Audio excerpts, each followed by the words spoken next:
नमस्कार दोस्तों। क्या आप जानते हैं कि महात्मा बुद्ध ने 7 दिनों तक मौन क्यों धारण किया था?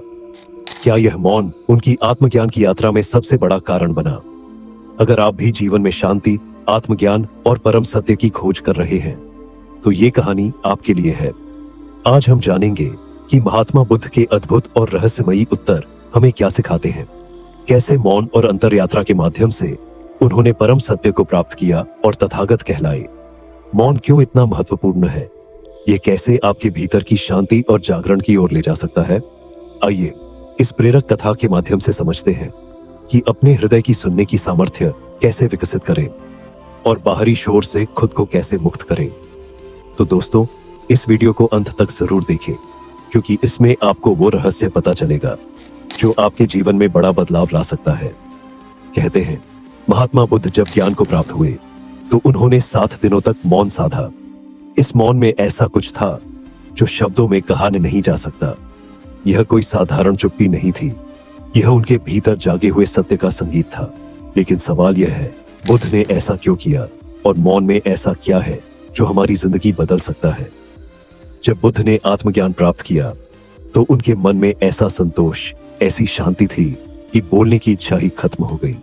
उनकी आत्मा उस परम सत्य में डूबी हुई थी जिसे कोई शब्द बयान नहीं कर सकते। उनकी चुप्पी इतनी गहरी थी कि कहते हैं, देवलोक भी थरथराने लगा। ब्रह्मा और देवता चिंतित हो गए। उन्होंने सोचा, अगर बुद्ध ने अपने ज्ञान को नहीं बांटा तो संसार इस प्रकाश से वंचित रह जाएगा। आवाज बुद्ध को देनी ही पड़ेगी, बुद्ध को राजी करना ही पड़ेगा। जो भी मौन का मालिक हो गया, उसे बोलने के लिए मजबूर करना ही पड़ेगा। ब्रह्मा ने बुद्ध के चरणों में झुककर उनसे कहा, हे तथागत, अगर आप मौन रहेंगे तो अंधेरे में भटकते लोग कभी प्रकाश नहीं देख पाएंगे।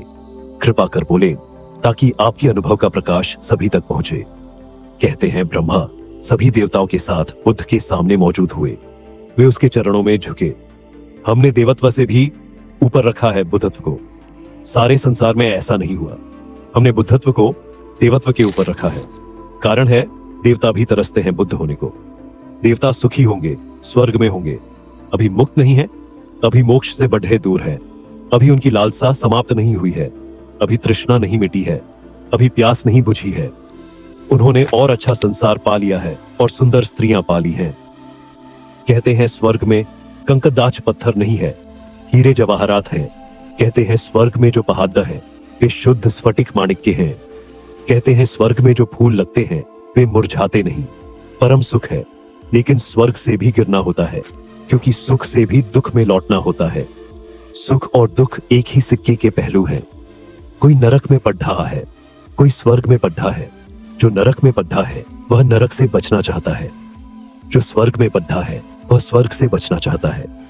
दोनों चिंतातुर हैं, दोनों पीड़ित और परेशान हैं। जो स्वर्ग में पड्ढा है वह भी किसी लाभ के कारण वहां पहुंचा है। एक ने अपने लोभ के कारण पाप किया होगा, एक ने लोभ के कारण पुण्य किए हैं। लोभ में फर्क नहीं है। बुद्धत्व के चरणों में ब्रह्मा झुके और कहा, आप बोले, आप न बोलेंगे तो महादुर्घटना हो जाएगी, और एक बार यह सिलसिला हो गया तो आप परंपरा बिगाड़ देंगे। बुद्ध सदा बोलते रहे हैं, उन्हें बोलना ही चाहिए। जो न बोलने की क्षमता को पा गए हैं, उनके बोलने में कुछ अंधों को मिल सकता है, अंधेरे में भटकतों को मिल सकता है। आप चुप ना हो, आप बोले। किसी तरह बमुश्किल राजी किया। कहानी का अर्थ इतना ही है कि जब तुम मौन हो जाते हो तो अस्तित्व भी प्रार्थना करते हैं कि बोलो। करुणा को जगाते हैं। उन्हें रास्ते का कोई भी पता नहीं, उन्हें मार्ग का कोई भी पता नहीं है। अंधेरे में टटोलते हैं, उन पर करुणा करो, पीछे लौटकर देखो।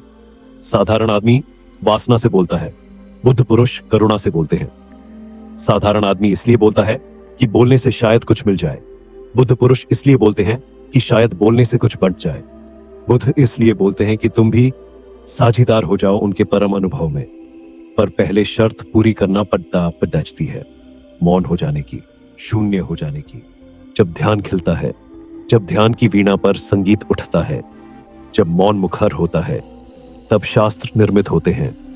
जिनको हमने शास्त्र कहा है वह ऐसे लोगों की वाणी है जो वाणी के पार चले गए थे, और जब भी कभी कोई वाणी के पार चला गया, उसकी वाणी शस्त्र हो जाती है, आप्त हो जाती है। उससे वेदों का पुनः जन्म होने लगता है। पहले तो मौन को साधो, मौन में उतरो। फिर जल्दी ही वह घड़ी भी आएगी, वह मुकाम भी आएगा जहां तुम्हारे शून्य से वाणी उठेगी। तब उसमें प्रामाणिकता होगी, सत्य होगा, क्योंकि तब तुम दूसरे के भय के कारण न बोलोगे, तुम दूसरों से कुछ मांगने के लिए न बोलोगे, तब तुम देने के लिए बोलते हो। भय कैसा? कोई ले तो ठीक, कोई न ले तो ठीक। ले तो उसका सौभाग्य, न ले तो उसका दुर्भाग्य। तुम्हारा क्या है? तुमने बांट दिया, जो तुमने पाया तुम बांटते गए। तुम पर यह लांछन न रहेगा कि तुम कृपण थे। जब पाया तो छिपाकर बैठ गए। पहली घटना, ईश्वर है या नहीं? बुद्ध अपने शिष्य आनंद और स्वास्थ्य के साथ एक गांव से गुजर रहे थे। तभी एक व्यक्ति आया और पूछा, बुद्ध, क्या आप ईश्वर हैं? बुद्ध मुस्कुराए और बोले, तुम्हें क्या लगता है? उस व्यक्ति ने जवाब दिया, मुझे लगता है आप ईश्वर हैं। आपका क्या ख्याल है? बुद्ध ने कहा, नहीं, तुम्हें गलत लगता है। इस अस्तित्व में ईश्वर जैसी कोई चीज नहीं है। यह सुनकर वह व्यक्ति हाथ जोड़कर चला गया। कुछ देर बाद एक और व्यक्ति आया और बोला, बुद्ध, मुझे लगता है कि ईश्वर की बातें बकवास हैं। क्या यह सही है? बुद्ध ने प्रेमपूर्वक उत्तर दिया, नहीं, तुम्हें गलत लगता है। इस अस्तित्व में केवल ईश्वर ही है और कुछ नहीं। आंख बंद करो, खोजो। यह उत्तर सुनकर उनके शिष्य आनंद और स्वास्थ्य हैरान रह गए। शाम को एक तीसरा व्यक्ति आया और घबराते हुए बोला, बुद्ध, क्या ईश्वर है? मैं बहुत परेशान हूं, मार्गदर्शन करें। बुद्ध ने मौन धारण कर लिया। आनंद ने पूछा, भगवान, आपने तीनों से अलग अलग जवाब क्यों दिए? बुद्ध मुस्कुराए और कहा, जो पहला व्यक्ति था उसने मान लिया था कि ईश्वर है। मैं चाहता था वह खोजे। दूसरा व्यक्ति, जिसने ईश्वर को नकारा, मैं चाहता था कि वह भी सत्य तक पहुंचे। तीसरा व्यक्ति संशय में था, इसलिए मौन रहना ही उचित था। संशय ही खोज की शुरुआत है। ईश्वर को जानो, मानो नहीं। स्वास्थ्य ने जिज्ञासा से पूछा, भगवान, क्या आप ईश्वर को मानते हैं? बुद्ध ने उत्तर देने से पहले स्वास्थ्य से पूछा, क्या तुम सूर्य को मानते हो? स्वास्थ्य बोला, यह कैसा प्रश्न है? सूर्य तो साक्षात है, मानने का प्रश्न ही नहीं। बुद्ध ने कहा, तुम सही हो। जो प्रत्यक्ष है उसे मानने की जरूरत नहीं। ईश्वर को मानना गलत है, उसे जानना जरूरी है। मानने से खोज रुक जाती है, केवल जानने से सत्य प्राप्त होता है। भीतर की यात्रा अगले दिन वही व्यक्ति लौटा और बोला, बुद्ध, मैंने पूरी दुनिया में ईश्वर को खोजा, लेकिन नहीं मिला। कृपया मेरी सहायता करें। बुद्ध बोले, मेरा मोती खो गया है, क्या तुम मेरी मदद करोगे? वह व्यक्ति झुंझलाकर बोला, जो मोती कुटिया में खोया है वह बाहर कैसे मिलेगा? बुद्ध मुस्कुराए और कहा, तुमने सही कहा। ईश्वर जो तुम्हारे भीतर है उसे तुम बाहर कैसे खोज सकते हो? अपने भीतर झांको, ध्यान लगाओ, विचारों से परे जाओ और तब तुम सत्य को जानोगे।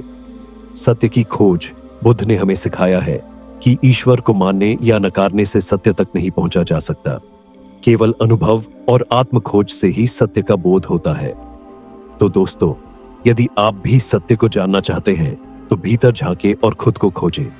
भगवान पर निर्भरता बनाम कर्म की शक्ति। एक गांव में बुद्ध का आगमन। एक बार गौतम बुद्ध एक शांत हरा भरा गांव पहुंचे।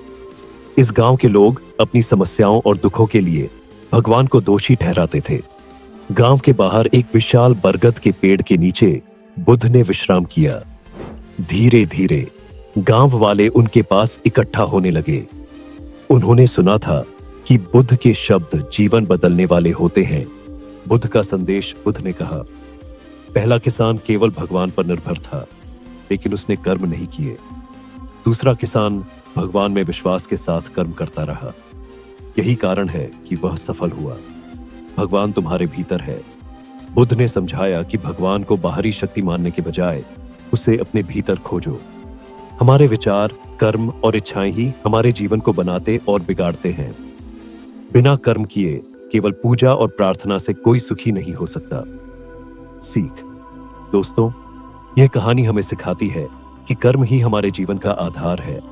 अगर आप भी जीवन में सफलता और शांति चाहते हैं तो भगवान में विश्वास के साथ अपने कर्मों को प्राथमिकता दें। नमो बुद्धाय। मौन साधु, बेचैन राजा और सत्य की खोज। प्रणाम दोस्तों। आज की कहानी हमें सिखाएगी कि भीतर की शांति कैसे प्राप्त करें। एक दिन एक राजा एक मौन साधु के पास पहुंचा। राजा ने दुखी होकर कहा, बाबा, मैं पागल हो गया हूं, मेरा मन अशांत है, मैं खुश रहने की हर कोशिश में असफल रहा हूं, कृपया मेरी मदद करें। साधु बाबा ने राजा की बातें ध्यान से सुनी और मन ही मन मुस्कुराए। उन्होंने समझ लिया कि अब राजा भीतर की यात्रा पर जाने के लिए तैयार है। राजा ने आगे कहा, मेरे पास धन दौलत और सुख सुविधाओं की कोई कमी नहीं है, लेकिन मेरा मन हमेशा बेचैन और चिड़चिड़ा रहता है। मैं आंतरिक शांति का रहस्य समझना चाहता हूं। साधु बाबा बोले, राजन, उपदेश और दर्शन से इस समस्या का समाधान नहीं होगा। समाधान तुम्हारे भीतर छिपा है, लेकिन उसे पाने के लिए तुम्हें यहां 15 दिनों तक मौन साधना करनी होगी। मौन की यात्रा, पहला दिन। मन का अनियंत्रित शोर। राजा ने पहले दिन मौन धारण किया, लेकिन जैसे ही वह चुप रहा, उसका मन पहले से भी अधिक बेचैन हो गया। वह सोचने लगा, 15 दिन तक शांत कैसे रहूंगा, मैं तो सच में पागल हो जाऊंगा। लेकिन भीतर से एक आवाज आई, जीवन भर संशय में रहने से अच्छा है एक बार प्रयोग करके देख लो। शाम तक राजा ने पाया कि उसके मन का शोर धीरे धीरे कम हो रहा है। वह एक गहरी शांति महसूस करने लगा। यह अनुभव उसके लिए नया था। दूसरा दिन, गहरा आराम। दूसरे दिन राजा ने तरोताजा महसूस किया। उसे एहसास हुआ कि कई वर्षों बाद उसने इतनी गहरी और सुकून भरी नींद ली थी। लेकिन थोड़ी देर बाद उसके मन में फिर से नकारात्मक विचार आने लगे। ध्यान करते हुए राजा को समझ आया कि जब वह दूसरों में अच्छा बुरा ढूंढता है, तब उसका मन और अधिक बेचैन हो जाता है। यह पहली बार था जब राजा अपने मन की आदतों को लेकर जागरूक हुआ।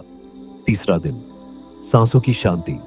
तीसरे दिन राजा ने देखा कि जब वह अपनी सांसों पर ध्यान देता है, तब उसके विचार धीमे पड़ने लगते हैं। मन शांत और स्थिर हो जाता है। यह अभ्यास उसे भीतर की शांति तक ले जा रहा था। पांचवां दिन, इस पल की खुशी। पांचवें दिन राजा ने महसूस किया कि साधारण चीजें भी अद्भुत हो सकती हैं। उसने एक तितली को देखा और पाया कि फूल, पक्षी, पेड़ सब अद्भुत और सुंदर थे। उसे एहसास हुआ, खुश होने के लिए महंगे कपड़े या बड़े महल की जरूरत नहीं है, बस इस पल में जीना आना चाहिए। छठवां दिन, धन्यवाद का रस। छठवें दिन राजा ने खुद कुएं से पानी खींचकर पिया। उस क्षण उसने पानी के लिए धन्यवाद महसूस किया। उसने सोचा कि महल में जो सेवक उसके लिए काम करते हैं, उनका आभार व्यक्त करना कितना जरूरी है। धन्यवाद महसूस करते हुए उसका मन सुंदर भावनाओं से भर गया। 10वां दिन, आदतों से दूरी।